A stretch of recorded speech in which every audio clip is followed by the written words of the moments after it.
In the next two videos, we're going to introduce one of the two major topics of our Unit 5, and that's related rates. All right, so it's kind of similar to implicit differentiation, which we did before, but there's kind of one major difference.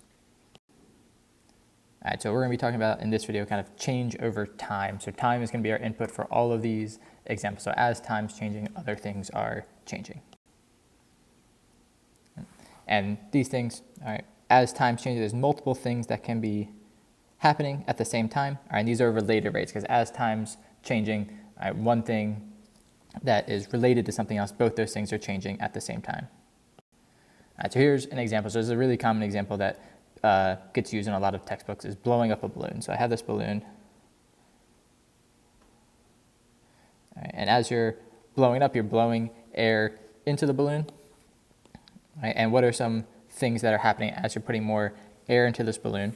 All right, well, as time's going on, of course, since you're blowing air in, the amount of air in the balloon is going up. All right, that makes sense because you're putting air into the balloon. All right, if you're putting more stuff into the balloon, it's going to stretch, and then the volume is also going up. It's increasing. As this balloon starts stretching at the same time, all this is happening all at the same time as time's going on.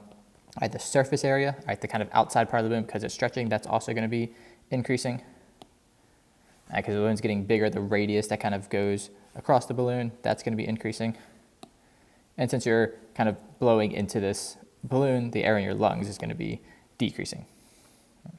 And the last one, your desire to keep blowing up a balloon, that might also be decreasing. It might be a little bit harder to measure with some other things, but you can see some things are going to be going up with time, some other things might be going down with time, but they're all related to each other because just me blowing in this balloon as time is going on, all these different things are happening at the same time. That's why we say they're related rates, because they're all related to kind of this initial thing that's happening of blowing up a balloon. All right, so one important thing to remember with these related rates problems is that our input is actually t. So there might be an x in your equation, but t is always going to be our input variable. And this is where it's slightly different from implicit differentiation, where x is always our input variable. Here it's always going to be our time t. So that'll matter when we go to start taking derivatives and getting these instantaneous rates. All right, so suppose we have this function. All right, x and y are related by x plus 3y equals 5. All right. If this was just an implicit equation, x and y would be related to each other. But in this instance, it's a related rate problem, so they're changing with respect to time. So time is actually our input. As we put in more time, these x and y values are going to change. All right, so if we want to find a relationship between the changes in x and y, change always means we have to find the derivative. All right, so we have to find the derivative of this, but the important thing is finding the derivative with respect to time. So when we were doing implicit differentiation, we'd always get these dy dx's, and this letter down here represents what's the input, what's kind of the derivative you're taking with respect to what variable do you actually care about. So for this problem, now that we're using time as our variable, all of our derivatives are going to have a dt on the bottom, because time is the input variable that we care about for these derivatives. All right, and what's going to end up happening with all these related rate problems is they're basically mini chain rule problems. So when we go to do the derivative of this equation, I take the derivative of x. The derivative of x is just 1. But since I took the derivative of x, but my input variable is t, I have to get a dx dt after it. All right, so just like we were doing with implicit derivatives, except for now everything's going to have a t on the bottom. So pretty much when you take the derivative of anything, you're going to get this dx dt, and the next one, the derivative of 3y is 3. But we're taking the derivative of y with respect to t, so we're going to get dy dt after it. All right, so basically we're going to get, and that's equal to 0 because the derivative of 5 is 0. All right, so this is a related rate problem. You can see it's kind of similar to implicit derivatives. All right, we're getting these dx dt's and dy dt's, all right, just like we got dy dx's in implicit derivatives. But now pretty much every single variable that we take the derivative of is going to have one of these changes after it. All right, so that's really the only extra thing you have to keep in mind when you're doing a related rate problem. If it's talking about time, all of these should have a dt in the bottom. All right, now we're just going to look at some examples. So in this kind of introduction to related rates, we're going to spend 2 different days on related rates. In this introduction, we'll just look at kind of simple shapes, perimeters, areas, that type of stuff. All right, so here we have this rectangle, and it's expanding. All right, so as this rectangle gets bigger, all right, the length and width are going to increase. And we're going to find an equation that relates to perimeter, how the perimeter is changing over time. So we have this perimeter. And the perimeter is how long it takes to go around the outside. Well, the outside of our rectangle, we have a length and a width. Our perimeter, so our first thing is to make our equation. Our perimeter is 2L plus 2W. So we have to go, those two directions are the L's, those two directions are the W's. And now we're going to take the derivative of everything. I would take the derivative of P. It's just a variable by itself, so that's just going to turn into 1.